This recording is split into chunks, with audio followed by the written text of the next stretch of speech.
Nós vamos continuar o estudo da semana passada, e a gente estava no capítulo 3 de Atos, onde já os apóstolos começaram o ministério deles de levar o evangelho, né? E Pedro e João chegaram na igreja e tinha um mendigo ali, um mendigo que a gente vai ver mais para frente, tinha 40 anos, porque fala que ele tinha 40 anos que ele estava ali, que ele era levado ali para mendigar, né, pedir esmola, e Pedro ofereceu para ele a única coisa que Pedro tinha, né, que mais do que uma cura física foi a salvação, né, a cura espiritual. E a gente sabe disso porque a gente leu no versículo 11 do capítulo 3 de Atos que esse coxo que saiu pulando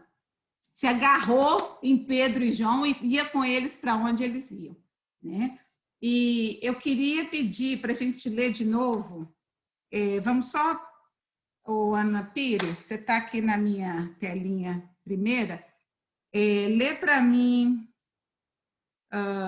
vamos só lembrar mais ou menos o que Pedro disse. Começa no capítulo 3 de Atos, no versículo 5, até o 9. Ou seja, a gente estava na página 4, né? Você está voltando então, né? Eu só estou recapitulando. Não, tudo bem, eu vou voltar também.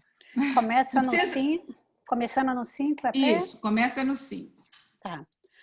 O homem olhou para eles, esperando receber alguma coisa. Então Pedro disse: Não tenho nenhum dinheiro, mas o que eu tenho eu lhe dou. Pelo poder do nome de Jesus Cristo de Nazaré, levante-se e ande.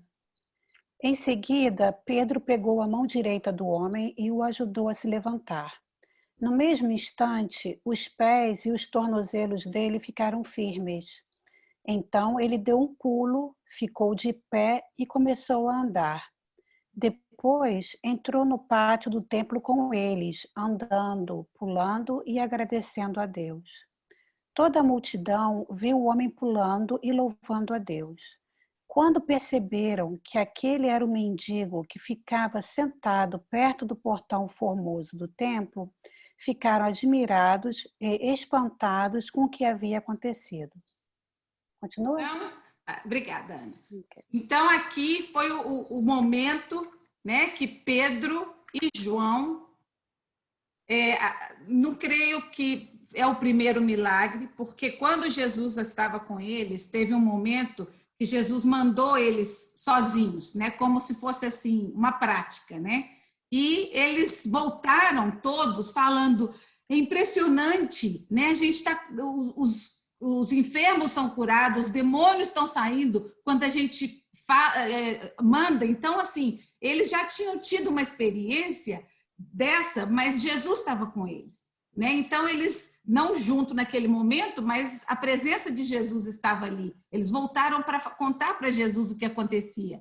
Agora, Jesus já não estava mais. Então, a gente comentou o fato da audácia, né? daquela urgência e a certeza de que quem motivava isso era o Espírito Santo, né? O Espírito Santo mostrava o momento certo, né? Que era de fazer. E a gente também comentou que muitas vezes o milagre em público para todo mundo ver era uma oportunidade para eles exercerem o ministério que Jesus tinha chamado para eles seguirem, né? Então o milagre não era só para fazer um milagre, o milagre era o menos importante, né? O mais importante era levar a mensagem do evangelho.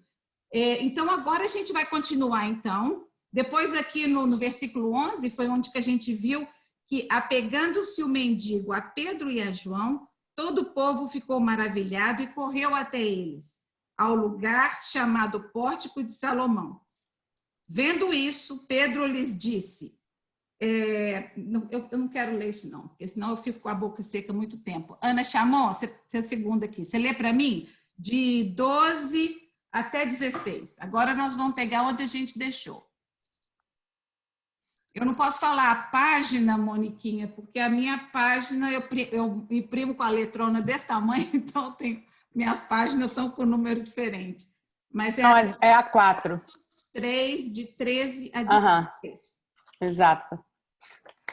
À vista disto, Pedro se dirigiu ao povo, dizendo: Israelitas, por que vos maravilhais disto, ou por que fitais os olhos em nós, como se pelo nosso próprio poder ou piedade o tivéssemos feito andar?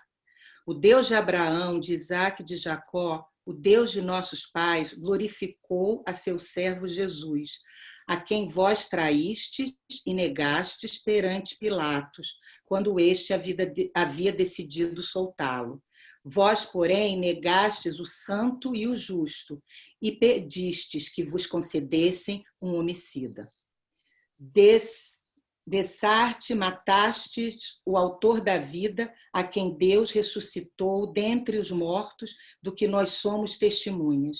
Pela fé, em nome de Jesus, é que esse mesmo nome fortaleceu a este homem que agora vedes e reconheceis. Sim, a fé que vem por meio de Jesus deu a este saúde perfeita na presença de todos vós. Amém. Até arrepio de pensar, né? Eu fico imaginando aquela paixão de Pedro, né? Porque a emoção dele misturada, porque ainda estava fresco, né? Jesus tinha ressuscitado, devia ter uns 2 meses no máximo, né? Desde que tudo tinha acontecido.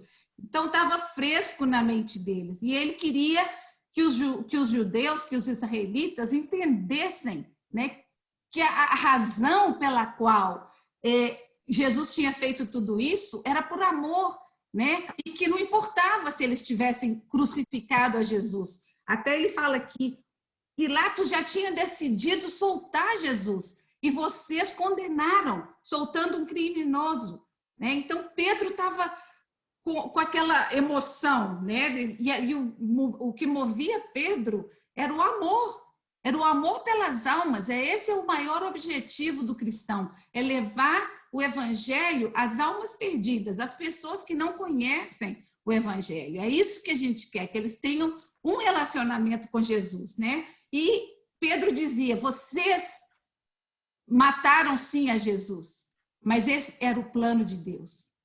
Esse era o plano que Deus já tinha determinado antes de tudo acontecer, né? Às vezes a gente lê aqui na Bíblia que fala antes da fundação do mundo, mas foi depois da queda. Mas aí a gente pensa, será que Deus já sabia que tudo isso ia acontecer, né? Por isso que eu acho que é muito importante questionar. Eu questiono, todo dia eu tenho uma dúvida, eu tenho uma pergunta, eu tenho um questionamento, e isso é saudável, a gente tem que questionar. Eu aprendi uma coisa que eu não conhecia antes de vir aqui. Na minha igreja tinha uma classe que chamava Apologia, que é o estudo, né, que vai explicar os detalhes. Eu nunca tive a oportunidade de fazer, porque era no mesmo dia que eu tinha saído do coral, e eu falei, gente, o que é isso, né? O que é apologia? Para mim fica parecendo que você está querendo pedir desculpa, né? Mas não é, é o contrário. Apologia é você aprender as bases, as raízes, para você se justificar. Se alguém vier te perguntar alguma coisa, você sabe, né? E é importante a gente aprender a justificar. Foi por isso que eu lancei o desafio semana passada, mas eu entendo onde vocês estão e a gente não vai chegar até na hora que vocês quiserem discutir, né? Mas eu acho que é importante a gente desafiar a nossa crença, a nossa fé.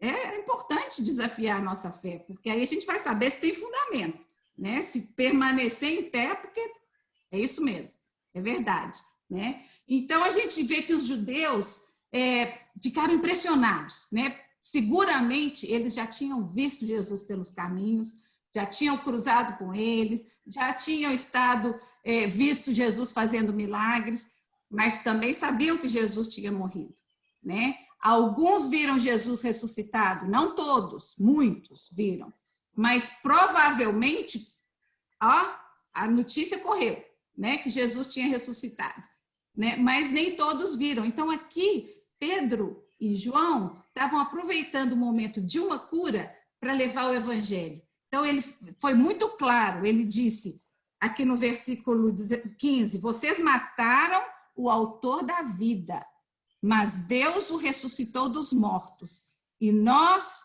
somos testemunhas disso.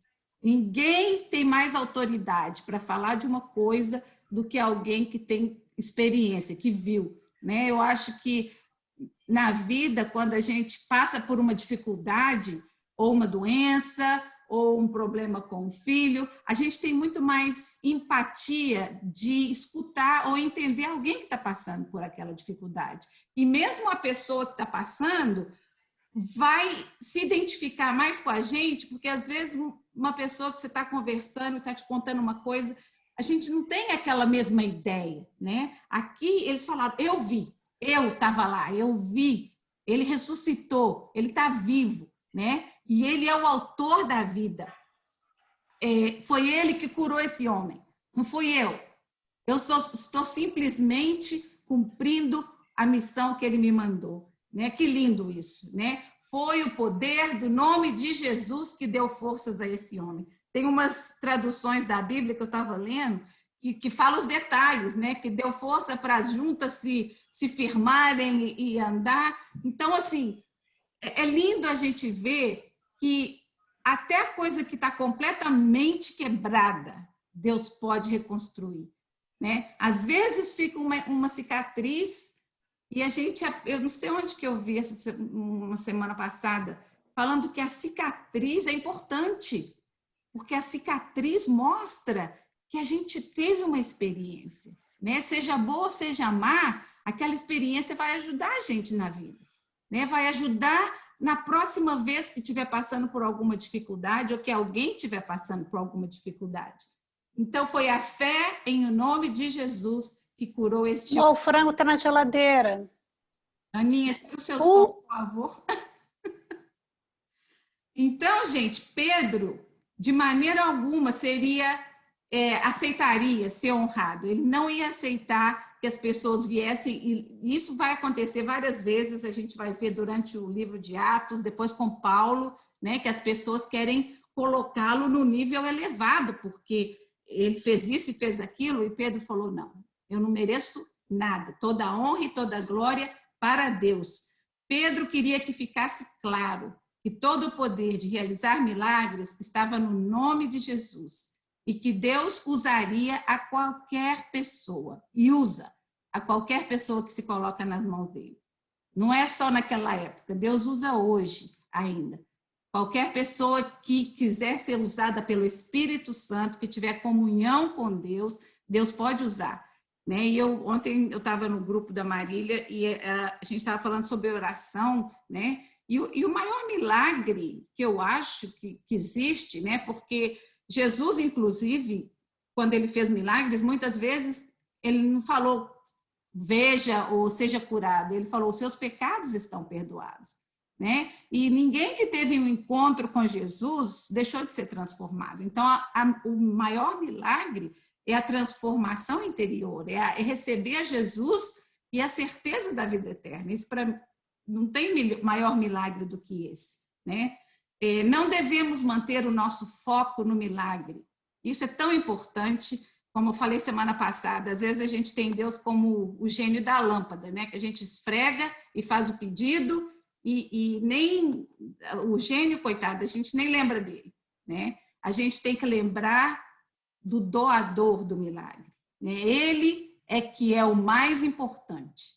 O milagre em si é uma consequência da fonte, da onde que vem aquele milagre, da onde que vem aquela bênção de Deus. Né? E sempre tem um propósito. Né? E o propósito deve ser glorificar a Deus. Né? Glorificar a Deus, a glória para Deus somente. Para manifestar, né, a glória de Deus. João 9, de 1 a 3, a história de Jesus que curou aquele cego de nascença. Mônica, lê para mim aí essa passagem de João 9 que está no papel aí. Ao passar, Jesus viu um cego de nascença. Seus discípulos lhe perguntaram: Mestre, quem pecou, este homem ou seus pais, para que ele nascesse cego? Disse Jesus: Nem ele, nem seus pais pecaram, mas isto aconteceu para que a obra de Deus se manifestasse na vida dele. Então, não é culpa de ninguém, né? Tem gente que nasce doente ou nasce com uma deficiência, outros um acidente faz, mas aqui o propósito era manifestar a glória de Deus. Seja qual for o milagre que você recebe na sua vida, por mínimo que seja, glorifique a Deus através desse milagre. Fale para as pessoas que foi a obra de Deus na sua vida. Glorifica. Esse é o propósito total, né, do milagre no Filho de Deus. Toda glória seja dada a Deus. Ele é o único digno de louvor. Isaías 42:8 diz: Eu sou o Senhor. Isso é no Velho Testamento. Isso é Deus falando com Isaías, tá? Eu sou o Senhor. Este é o meu nome. Não darei a outro a minha glória, nem a imagens o meu louvor. Em Apocalipse, vamos abrir na nossa Bíblia, Apocalipse capítulo 5, e a gente vai ler o capítulo todo. Eu ia ler só esses versículos, mas eu estava lendo hoje de manhã para me lembrar aqui onde que a gente ia. E eu acho que é muito importante a gente ler todo esse capítulo aqui. Nós já falamos antes do Apocalipse, né? O Apocalipse foi uma revelação que João teve quando ele estava preso na ilha de Patmos. Veio sobre ele essa revelação. E essa revelação era das coisas que aconteceriam no final dos tempos, né? Então tem várias etapas de acontecimentos em Apocalipse, tá? Então João teve uma visão de coisas lindas e de coisas horríveis também que iam acontecer. E aqui a gente vai ver o momento em que João viu o trono de Deus, viu Deus assentado no trono, né? E aconteceu uma coisa muito interessante aqui, porque a gente já falou do livro da vida, né? A gente já falou algumas vezes, comentamos sobre o céu, mas aqui nesse capítulo existe um detalhe muito importante que nós vamos notar quando a gente lê. Nilton, você pode ler para mim? Está aberta na sua Bíblia? Apocalipse 5. Põe o microfone.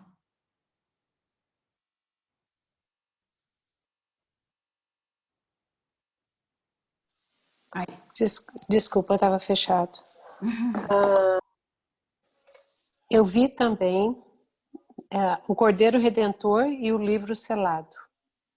Eu vi também, na mão direita do que estava sentado no trono, um livro escrito por dentro e por fora, selado com 7 selos. Vi então um anjo vigoroso que clamava em voz alta: Quem é digno de abrir o livro e desatar os seus selos? Mas ninguém, nem no céu, nem na terra, nem debaixo da terra, podia abrir o livro ou examiná-lo. Eu chorava muito, porque ninguém fora achado digno de abrir o livro e examiná-lo. Então um dos anciões me falou: Não chores. O leão da tribo de Judá, o descendente de Davi, venceu para abrir o livro e os seus 7 selos. Eu vi no meio do trono dos 4 animais e no meio dos anciões um cordeiro de pé, como que imolado. Tinha ele 7 chifres e 7 olhos, que são os 7 espinhos de Deus enviado por toda a terra. Veio e recebeu o livro da mão direita do que se assentava no trono. Quando recebeu o livro, os 4 animais e os 24 anciões prostraram-se diante do cordeiro, tendo cada um uma citara e taças de ouro, cheio de perfume, que são as orações dos santos. cantavam um cântico novo, dizendo: Tu és digno de receber o livro, de abrir os selos, porque foste imolado e resgataste para Deus, ao preço do teu sangue, homens de toda a tribo, língua, povo e raça. Deles fizeste para nosso Deus um reino de sacerdotes que reinam sobre a terra.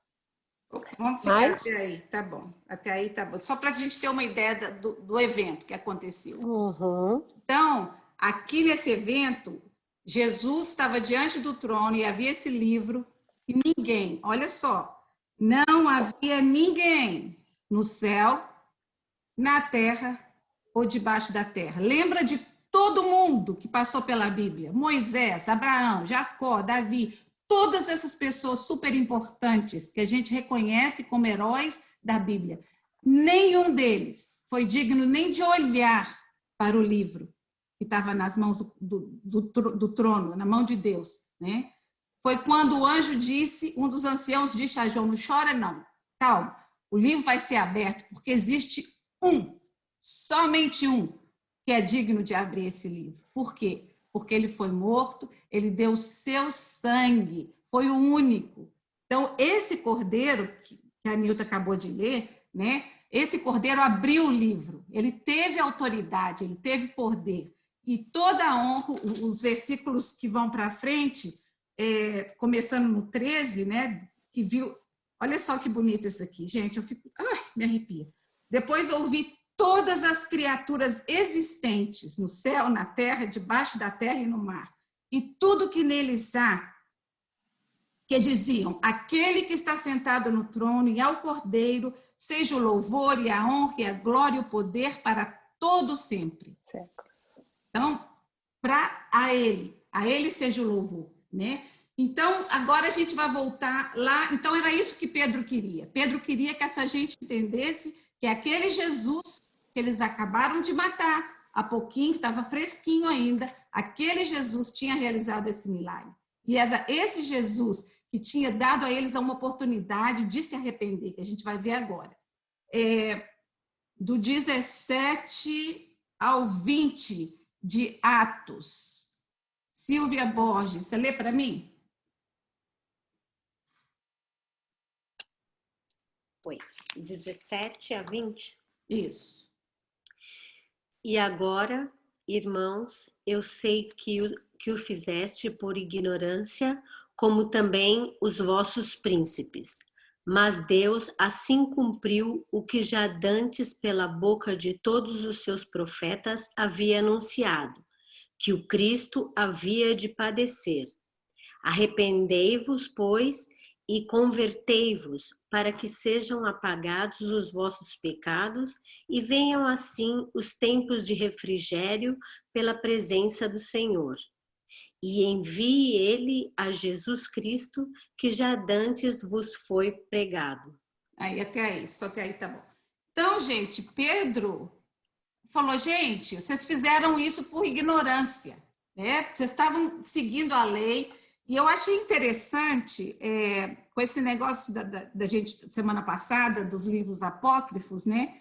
Eu achei muito interessante que eu fui perguntar a um pastor lá na igreja e ele falou: Elci, é muito interessante, porque são livros que dão um entendimento maior para a gente, pelo menos os do Velho Testamento, de como estava Israel na época que Jesus veio, né? Só que são livros que não foram inspirados por Deus, são livros de relatos que são importantes. E eu quero ler os Macabeus lá, porque dizem que são umas histórias de coisas que não está relatada na Bíblia, né? E eu acho que é importante de conhecer, se a gente quer aprofundar no conhecimento da palavra de Deus, né? Então, Pedro estava dizendo: foi por ignorância, vocês estavam seguindo a tradição, mas Jesus veio e a gente não percebeu, né? E esse é o medo que a gente tem hoje, é que hoje a gente sabe que ele vai voltar, né? Agora, quantos de nós está prestando atenção nos sinais, né? Dessa vez ele não vai vir quietinho assim, como ele veio da outra vez, né? Dessa vez todo mundo vai ver de uma vez. Vai ser um trovão louco, né? Mas a gente tem que prestar atenção nos sinais, porque os sinais da vinda vão mostrar coisas que estão acontecendo, né? Já falamos sobre isso quando estudamos Mateus 24 e 25, que todos esses excessos de coisas que acontecem, né, já existiam, mas parece, ainda mais agora em 2020, né? Se tem uma coisa para dar errado, vai dar. Né? Ainda tem 3, 4 meses para acabar o ano, que é uma coisa impressionante o que está acontecendo esse ano. Mas Pedro queria que essas pessoas reconhecessem que aquele Jesus que eles haviam condenado e matado, era o Filho de Deus, que tinha vindo como a promessa do Messias. Outra coisa que eu li, no pouquinho de resumo que eu li do livro de Macabeus, era que os israelitas estavam sob muita pressão e tinham passado vários reinados, né? E naquele momento Roma estava oprimindo eles tinham recebido outros reis, líderes políticos, e eles queriam que viesse um Messias naquele tipo de liderança, que fosse aquele líder que iria derrubar todos aqueles outros poderes, né? E Jesus veio completamente diferente, nós já falamos sobre isso, o envelope que Jesus veio, o pacotinho, foi diferente do que eles esperavam. Né? Então, Pedro falou, foi ignorância de vocês, mas olha, está aqui, ainda dá tempo, ele quer que vocês se arrependam e reconheçam, para que vocês possam herdar a salvação, herdar o reino de Deus. Né? A salvação em Jesus é o primeiro passo para essa salvação, é reconhecer que a gente precisa dele, né? E depois é arrepender, né? A gente não é o que a gente faz. Eu estou preparando um estudo para o grupo de espanhol e eu vou falar sobre o jovem rico, o preço do tesouro, né? O preço do reino de Deus. Qual é o preço para nós? E uma coisa que o jovem rico falou para Jesus quando ele veio encontrar com Jesus, e eu nunca tinha prestado atenção nisso, ele falou, mestre, o que eu tenho que fazer para herdar a vida eterna? Né? Então, a gente acha que é fazendo coisas que eu vou conseguir a salvação, que eu vou conseguir agradar a Deus. Né? E não é fazendo, é aceitando, é acreditando. Né? O momento que a gente reconhece e aceita, a gente vai fazer não para receber a salvação, mas porque eu quero agradar o meu mestre, porque eu quero agradar o meu Senhor. Né? Nós não estamos, a gente não estava lá na cruz, né? A gente não estava lá fisicamente para condenar Jesus, para falar crucifica, solta Barrabás. A gente não estava lá fisicamente, mas se a gente estivesse lá, seguramente a gente ia entrar com a turma toda e condenar. Infelizmente, né? Agora, os meus pecados, os seus pecados, estavam lá naquele dia. Foi uma vez só. Elcia, Ana Paula tem uma pergunta. Ana Paula. Aninha, eu não estou vendo porque eu estou... Não, Elcia, só para você me esclarecer, aqui em Apocalipse, fala que, e quando tomou o livro, os 4 seres viventes e os 24 anciãos prostraram-se diante do Cordeiro, tendo cada um deles uma harpa e taças de ouro cheias de incenso, que são as orações dos santos. Que santos são esses? Eu e você, cada um de nós, as nossas orações estão colocadas lá. Lembra que eu tenho aqui em casa um vidro que eu às vezes enrolo quando o trem fica preto, eu faço uma minha oração no papelzinho e falo que ali, ó, não só as orações, mas as lágrimas. As nossas lágrimas estão colecionadas lá. Tem outro pedaço em Apocalipse que fala que as nossas lágrimas ele guarda num container, né? Então, as orações, toda vez na Bíblia que se refere a santos, porque a Bíblia, Deus falou e Jesus também, sede santos porque eu sou santo. Então, ele quer que eu seja santo, que você seja santo. Isso em Hebreus fala assim, seguir a paz com todos e a santificação sem a qual ninguém verá o Senhor. Então, Eu e você somos chamados a ser santos. O que é ser santo? É ser separado. Mas nós não somos ainda. Nós somos. ainda, A gente nunca vai chegar, nenhum ser humano vai chegar a uma perfeição. Nós somos santos por quê? Porque nós somos separados, nós somos escolhidos, nós decidimos fazer parte dessa família de Deus. Então, o que significa? Então, os santos são os cristãos, é isso que você está dizendo? Exatamente. Os santos são os cristãos. Exato. Se você procurar no dicionário, eu acho que é importante, às vezes, a gente buscar o significado da palavra, né? Então, o que é santo no dicionário? É separado, né? Não é com uma aureolinha uma pessoa perfeita. Não existe. O único foi Jesus, o perfeito. Claro. Então, nós somos santos. Cada um de nós que busca a santificação, à medida que que a gente vai ler a Bíblia junto aqui, estudando, vai se fazer referência várias vezes dos santos, como os santos, os escolhidos. Né? Nós, não é um grupo pensadinho que vai ficar lá só fazendo os milagres, não. Sim, Elci, mas deixa eu só concluir, Nilton, só um minutinho. Então, você está dizendo que mas não são todos os cristãos. Você está falando, então, que os santos são aqueles que têm o nome escrito no livro? Ou são todos os cristãos? Porque muitos não praticam, né? Não, então, são todos os que têm... Vamos colocar, então, nesse sentido. Porque assim, cristão não é só quem... acredita. Foi batizado Eu acho assim, cristão, de verdade, é aquela pessoa que tem um relacionamento com Deus. Com Cristo, tá. Né? Então, esses são santos.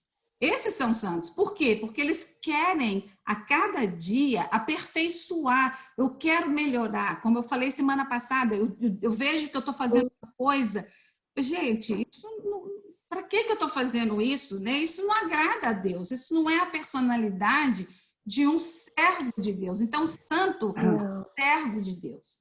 Né? Então, é aquele que tem a vontade de agradar a Deus, certo? Exatamente. É isso que diferencia a gente do resto. Né? É acreditar em Jesus Cristo, acreditar na morte, na ressurreição e viver sua vida tentando agradá-lo, de acordo com a palavra de Deus. Exatamente. Tá. E a gente, como é que a gente vai saber isso? É estudar, fazer o que nós estamos fazendo. Claro. À medida que a gente vai lendo aqui, a gente vai ver os desafios que Pedro passou, e Pedro e Paulo e os apóstolos, e a gente vai aprendendo com eles, porque enquanto Jesus estava, ele mesmo falou para os discípulos: vocês ainda não precisaram pedir nada, porque eu estou aqui com vocês, mas eu vou. E eu vou, e quando eu for, vocês vão pedir ao Pai em meu nome e vão receber. Né? Então, olha só, até então, os discípulos não tinham experimentado uma porção de coisa que eles experimentaram depois que Jesus foi para o céu. Né? Então, vamos continuar aqui. Então, Elci, deixa eu fazer uma pergunta. Elci. Está me ouvindo? Estou. Quando no final, né, de cada encontro nosso, que você pega o seu papelzinho e você fala assim, algum pedido de oração, né? E aí você intervém por nós, né, no seu pedido de oração, né? Todos nós somos santos, né? Segundo o que você disse agora. Uhum. Por que você acha que você precisa intervir por nós? Eu não preciso, cada uma pode pedir. Eu faço porque vocês pedem para me fazer, mas eu queria que cada uma fizesse. Eu acho que eu adoraria que falasse: olha, ô Silvia, você vai orar por esse fulaninho, a Ilta vai orar por esse. Cada um de nós... Eu acho que é porque você está liderando ali o grupo. Acho que é por isso que a parte da Elci fazer a intercessão, no caso. Não é isso? Não, é isso mesmo. Então, porque você está liderando aquele momento, não é? Não é porque você tem que fazer, eu acho. A minha alegria maior seria distribuir essa lista. Eu acho, na minha visão, ela está distribuindo o que todo mundo está pedindo. Então, é isso que eu entendo como a líder do estudo, não é? Mas eu não vejo isso como uma intercessão. A gente está aprendendo eu aqui. também acho que não. Existe intercessão que você pede diretamente a Deus.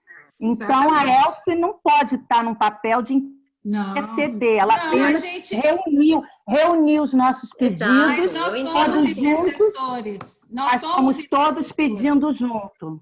Se eu intercedo por você, né? Por exemplo, você chega para mim e fala, Elce, ora por mim, porque então, isso. Se você me pede para me orar por você, eu estou intercedendo. Mas a Bíblia então, intercessão é igual a orar. Seria o orar, né? Você está quando você chega... Você está orando por mim. Exatamente. Eu acho que a Adri não acabou de fazer a pergunta dela, não.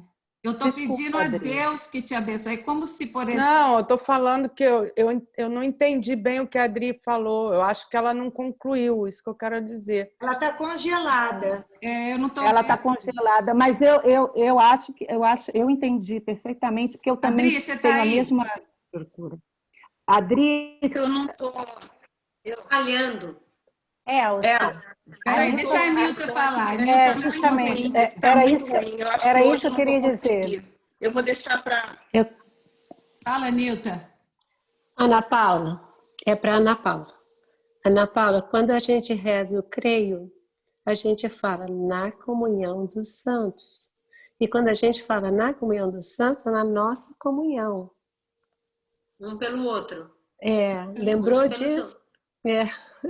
Não, eu entendo, mas eu acho que talvez a minha humildade nunca me colocou, a minha humildade perante a Deus nunca me colocou num patamar de santo, entendeu? Porque eu acho que eu sou tão falha, tenho tantos defeitos, e eu estou tentando, é lógico, isso eu sempre digo aqui desde o início, que tudo o que fez comigo foi modificar, e eu vivo amor a Deus, eu vivo querendo agradá-lo.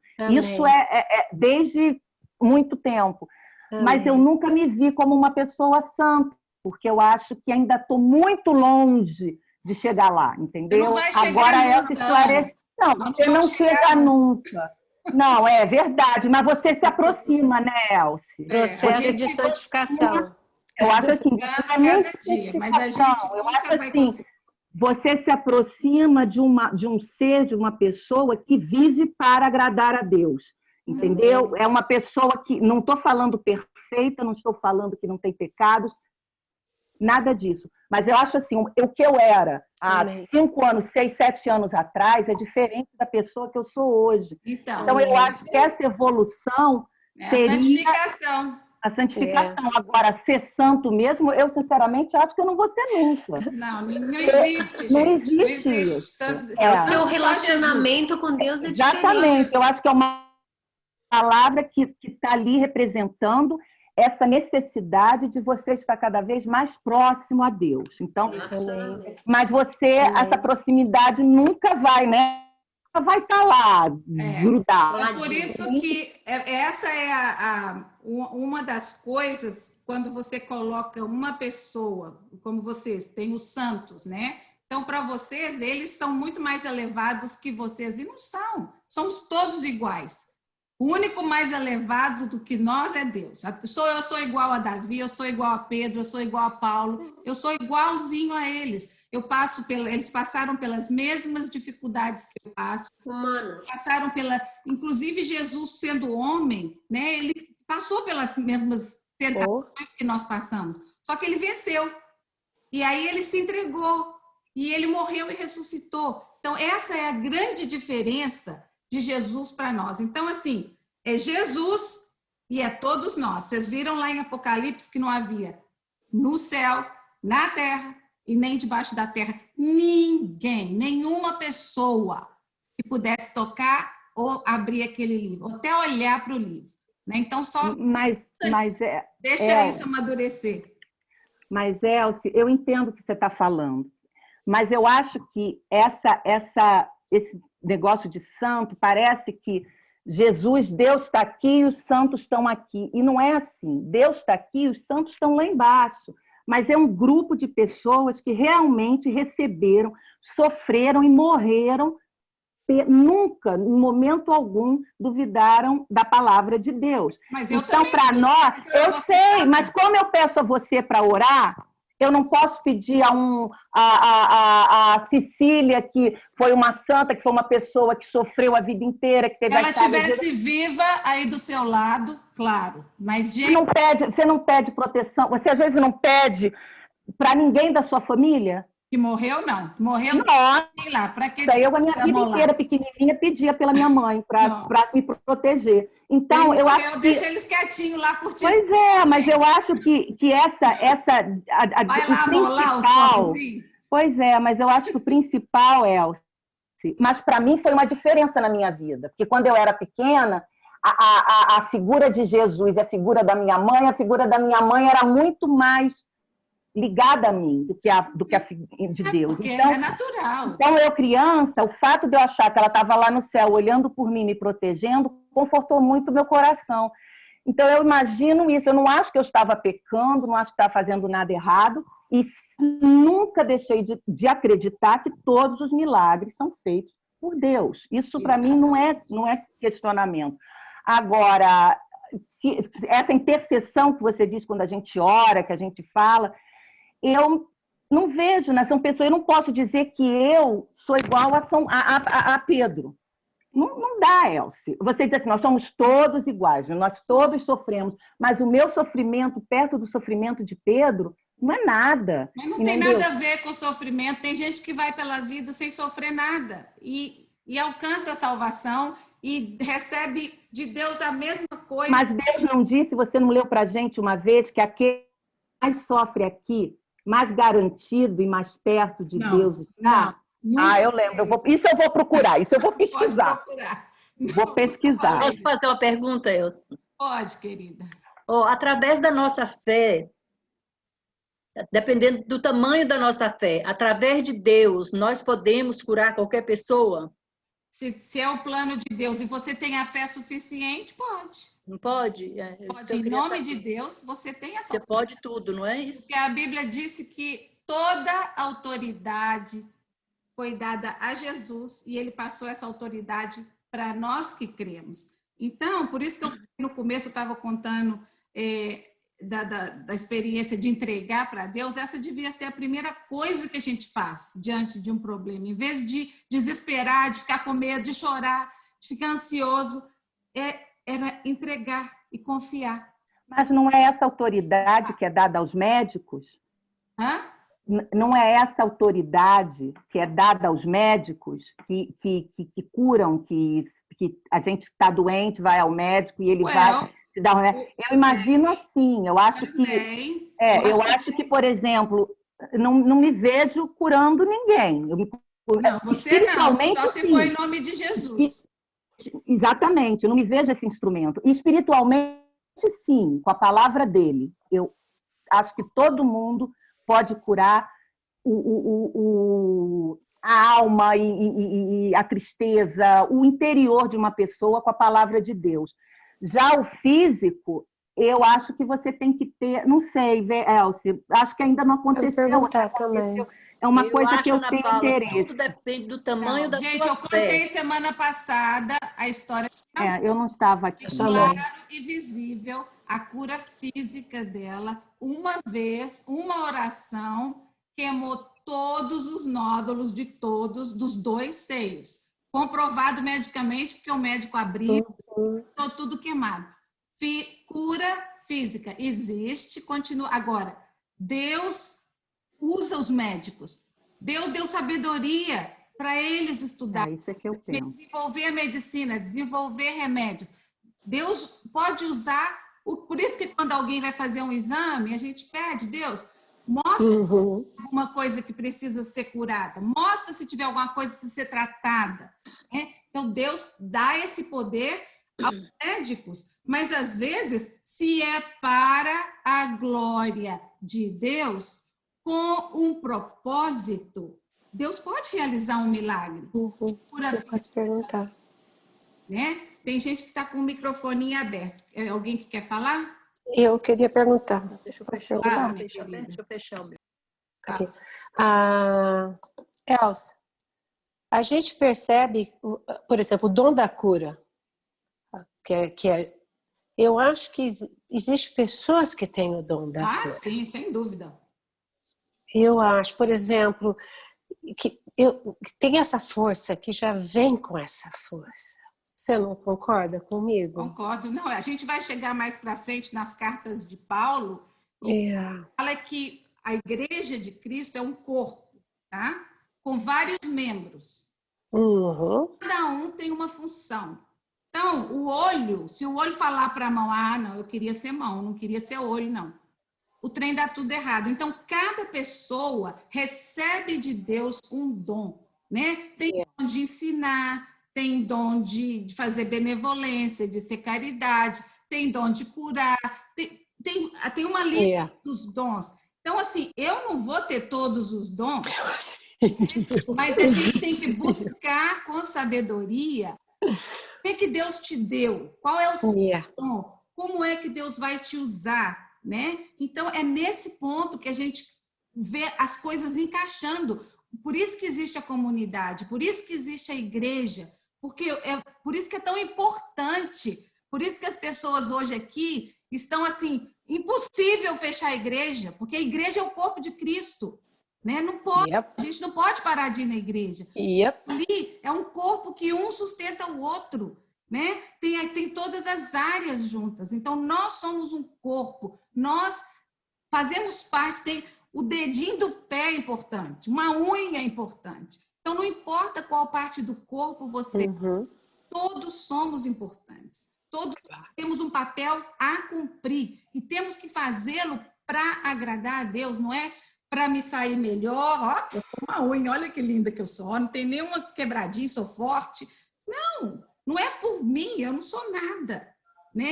Se eu quiser fazer de mim mesma, eu não estaria nunca aqui na frente de vocês estudando a Bíblia. Nunca pensei que eu fosse fazer isso. Né? Agora, Deus me colocou nesse lugar, igual eu falei antes, tem dia que eu não quero continuar. Mas só de ver vocês aprendendo e ver a Ana falar, eu sou diferente hoje do que eu era quando a gente começou, eu vejo Deus de maneira diferente, isso para mim é falar, realmente, Deus quer que você continue fazendo isso.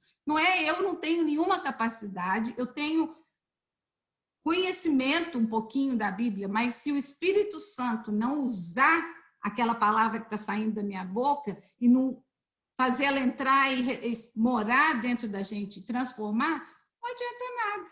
Né? Então, é isso que é importante a gente saber. Cada uma de vocês tem um dom de Deus, tem um ministério, né? Sei lá, vai ver que de repente você vai se ver diante de alguém que te pede para orar, porque está difícil alguma coisa, você vai orar com a pessoa e Deus vai te responder. Mas naquele momento, você não vai sair de lá falando, olha só o que eu fiz hoje, eu orei e Deus curou. Não, você vai dar a volta em nome de Jesus, graças a Deus. Mas nem todos sabem ou desenvolvem esse dom, né? Se você diz que cada um de nós tem, se todos têm um dom, mas cabe a você, cabe a você, eu acho que aí é através da palavra de Deus que você descobre, cada um descobre que dom é esse, né? Exatamente. Tá bom, obrigada pela... Aqui, microfoninho fechadinho. Então, se os judeus condenaram Jesus à morte, né, tudo isso foi para cumprir o perfeito plano de Deus. Né? E Pedro queria oferecer a eles a oportunidade de se arrepender e receber o presente da salvação, que era para eles. Mas que a partir daquele momento, ainda não, porque Pedro ainda... Elci, eu vou deixar para... Elci. Oi, meu bem. Gente, mas ela tá... Vai e vem. Então, Deus é sempre capaz, isso a gente já falou várias vezes. A Adri não está conseguindo mesmo. A internet dela cai e volta. Agora entrou. Eu vou deixar para fazer a minha pergunta de novo na próxima. Eu não consegui ouvir nada das respostas. Tá bom. Então, Deus é capaz de transformar as coisas e situações mais horríveis da vida em bênção. É só a gente querer ver a mão de Deus. Eu já falei várias vezes que Deus não manda nada ruim, Deus não castiga ninguém. Se te acontece alguma coisa ruim, é provavelmente ou é consequência de alguma coisa que você fez, que devia receber a consequência daquilo, né? Ou é um ataque do diabo para derrubar, né? E às vezes ele vai fazer isso. E nós vimos quando eu comentei a história de Jó, né? Jó passou porque Deus permitiu o diabo de ir lá e atormentar a vida dele para provar para Satanás que ele era fiel, né? Aí a gente vê, lembra quando a gente estudou a história de José do Egito? Algumas não estavam aqui no começo, mas José era o filho de Jacó, antes do bebê, né? Era o segundo mais novo. E os irmãos tinham inveja dele, porque o pai amava ele muito e dava presente para ele. E os irmãos mais velhos, eram 11 irmãos. Então, os irmãos mais velhos morriam de ciúme. E ele, ainda o pobre do menino, inventava de ter uns sonhos, né? Deus dava para eles algumas revelações. E, em vez dele ficar caladinho, ele ia contar. Por exemplo, um dos sonhos que ele teve. Eu sonhei que tinha 12 espigas de milho. Aí uma espiga de milho levantou e as 11 espigas de milho se dobraram e adoraram aquela espiga. Aí depois falou, eu sonhei que o sol, a luz e as estrelas se curvaram diante de mim. Então, aquilo criava uma rixa, né? Então, os irmãos de José venderam ele. Primeiro queria matar. Aí um dos irmãos falou, não, matar não. Aí também já estão querendo demais. Aí eles falaram, então, vamos jogar num poço e deixar ele aí. Quando eles estavam indo embora, passou uma caravana e eles venderam José como escravo. E José, mas assim, comeu, como diz, né? O pão que o diabo amassou, falando em palavras, né? Mas o José sofreu, foi preso, foi escravo, mas Deus exaltou a José de uma maneira, a história é bem larga, se vocês quiserem ler, lá em Gênesis, vocês podem ler, Deus colocou José com um propósito. O sofrimento de José tinha um propósito. E qual foi o propósito? Salvar a vida de toda a família dele, quando veio a fome naquela terra. Mas esse propósito só aconteceu uns 20 anos mais tarde, né? Às vezes a gente quer ver as coisas na hora, né? Quer ver o propósito, quer ver a razão por que isso está me acontecendo. A gente quer na hora, né? Mas José, em nenhum momento, ele deixou de confiar em Deus, de confiar no plano de Deus. E ele não deixou de ser íntegro, né? A integridade dele. Foi tanto que quando os irmãos vieram a reconhecer, a primeira coisa que aconteceu é que os irmãos estavam apavorados. José, ele! Ai, meu Deus! Ele vai acabar com a gente, né? Aí o que José falou? Olha o que está escrito aqui no papelzinho. Vocês planejaram o mal contra mim, mas Deus tornou em bem para que hoje fosse preservada a vida de muitos. Então, o José falou, não precisa ficar com medo. Vocês quiseram me matar, vocês tinham raiva de mim, mas tudo Deus transformou em bênção, aquela maldição, né? Jó, depois que ele passou por perdeu num dia só todos os filhos, todas as propriedades, todos os animais, né? E foram 42 capítulos de desastre na vida de Jó. No final de tudo, olha o que ele disse. Eu te conhecia só de ouvir, mas agora os meus olhos te viram. Então, como que é o nosso conhecimento de Deus? É só de ouvir ou eu conheço a Deus? Eu confio nele, né? É só um Deus que eu ouço ou leio aqui na Bíblia, ou eu tenho ele dentro de mim, eu conheço que ele é fiel, ainda que eu fique brava, ainda porque Jó ficou bravo, bateu o pé, esperneou, reclamou com Deus, mas no final foi isso que ele disse, eu te conhecia só de ouvir, mas agora os meus olhos te veem, agora eu sei de verdade quem é o Senhor, né? no capítulo 20 aqui de Atos 3, né, o que Pedro está dizendo aqui, a gente falou isso na introdução de Atos, que já ali, no iniciozinho, Jesus tinha acabado de subir e Pedro já estava pregando a volta de Jesus. Ele já estava com vontade que Jesus voltasse logo, né? Então, se Pedro já pregava a volta de Jesus lá, né, olha o que ele disse: para que venham tempos de descanso da parte do Senhor e ele mande o Cristo, o qual lhes foi designado Jesus. Então, para que ele mande ele de volta. Vamos todo mundo aceitar Jesus, vamos todo mundo agradar a Deus e depois a gente vai poder estar todo mundo junto de novo com Jesus, né? Do versículo 21 ao 23, Marília, você pode ler para mim? De Atos 3, 21 a 23. Esquece o microfone.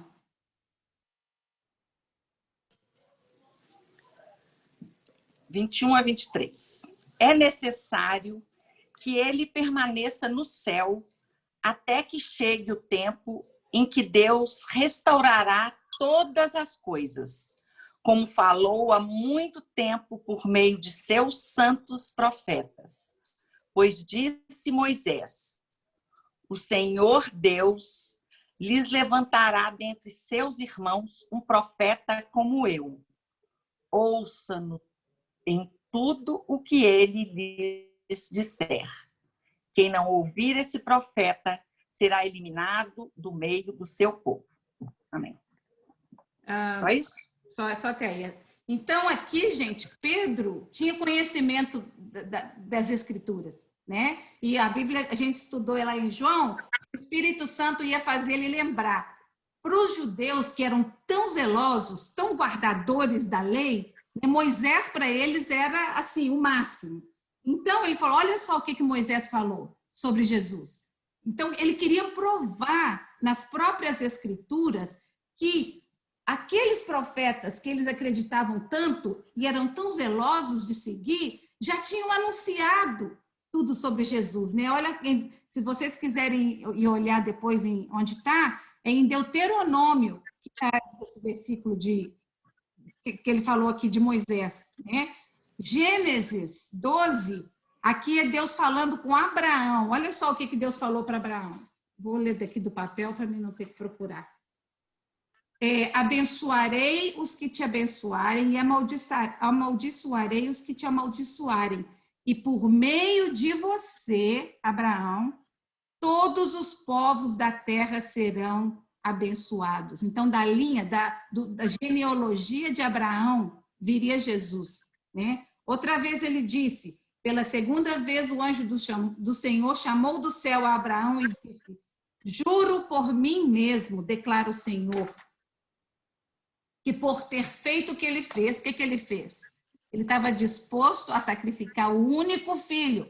Era o filho que Deus tinha falado que a geração dele ia ser como a areia do mar, como as estrelas do céu, aquele filho único, que ele já estava com 100 anos quando ele teve, a mulher dele com 90, Deus vai e pede para ele sacrificar o menino. E o que ele faz? Ok. Mas aí Deus ali só estava querendo provar a fé de Abraão, provar a obediência dele, né? Então aqui, esse versículo está dizendo, declara o Senhor que por ter feito o que fez, não me negando o seu filho, o seu único filho, esteja certo que te abençoarei e farei os seus descendentes tão numerosos como as estrelas do céu e as areias do mar.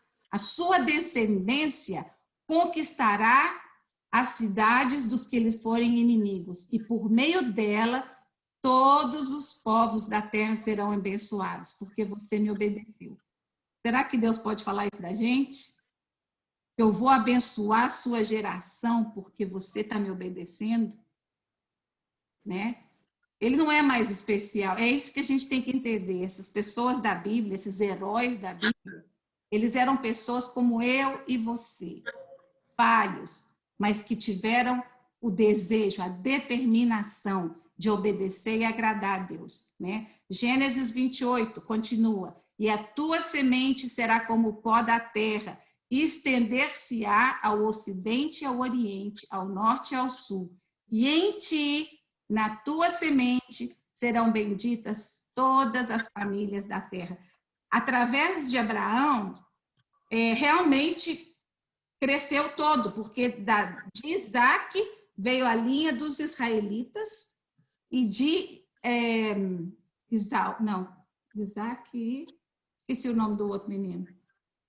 Do outro filho de Abraão, com a escrava, veio os árabes e todas as outras nações. Então, realmente, de Abraão saíram todas as gerações, né, da terra, se espalharam por todo lado.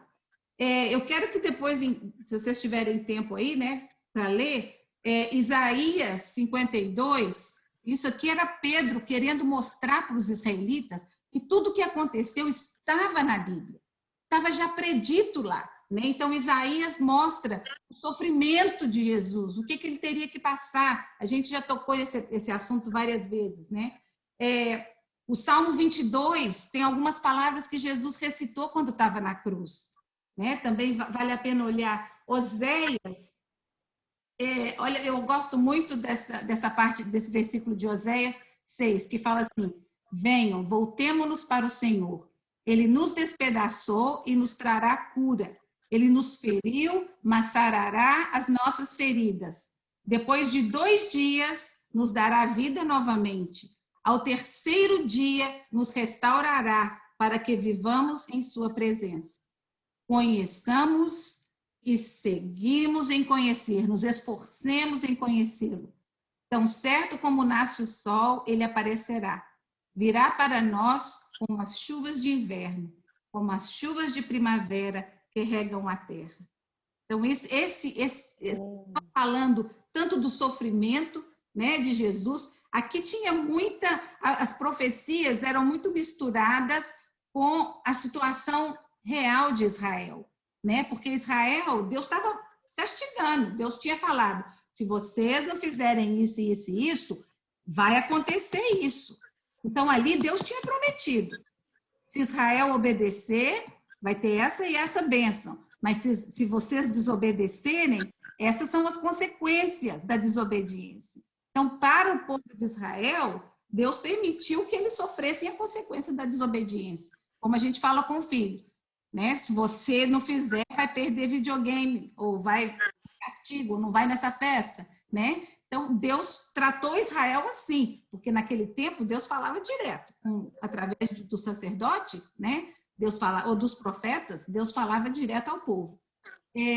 Jonas, Jesus mencionou Jonas, né? Jesus falou: olhai o sinal de Jonas, que ficou 3 dias na barriga do peixe, quando Jesus mencionou que ele ia ressuscitar, né? Então, 3 dias na barriga do peixe tinha referência aos 3 dias que Jesus ia passar debaixo da terra. Então, Jesus, mais do que ninguém, né, podia citar esses versículos e fazer aquilo caber ali dentro. A gente pode especular, né? Mas quando é Jesus que está falando, a gente acredita, né? Não tem nem jeito de especular, porque Jesus estava lá quando tudo estava sendo escrito, ele viu tudo, né? O Salmo 16 diz assim: por isso o meu coração se alegre, no íntimo exalto. Mesmo o meu corpo repousará tranquilo, porque tu não me abandonarás no sepulcro. Em uma tradução da Bíblia, de outra, né, tem várias traduções, uma fala assim: não deixarás a minha alma no inferno, nem permitirá que o teu santo veja corrupção. Então, isso aqui também era falando de Jesus, da ressurreição de Jesus, né? Então, tudo isso estava já escrito no Velho Testamento, né? A beleza das pregações de Pedro e dos apóstolos era que o único que realmente importava para eles era levar a mensagem das boas novas, era levar a mensagem salvadora de Jesus, né? Que era aberta a todos que criam, que crescem na palavra, né? Ana Pires, você pode ler de 24 a 26 para mim, fazendo favor? Você não leu hoje ainda não, né? Eu estou com um quadradinho aqui. Eu li sim, mas eu posso ler de novo, se você quiser. Então lê, porque eu não estou vendo todo mundo como eu vejo antes. 24 a 26, né? Isso. Samuel e todos os profetas que vieram depois dele falaram a respeito desses dias. As promessas que Deus fez por meio dos seus profetas são para vocês.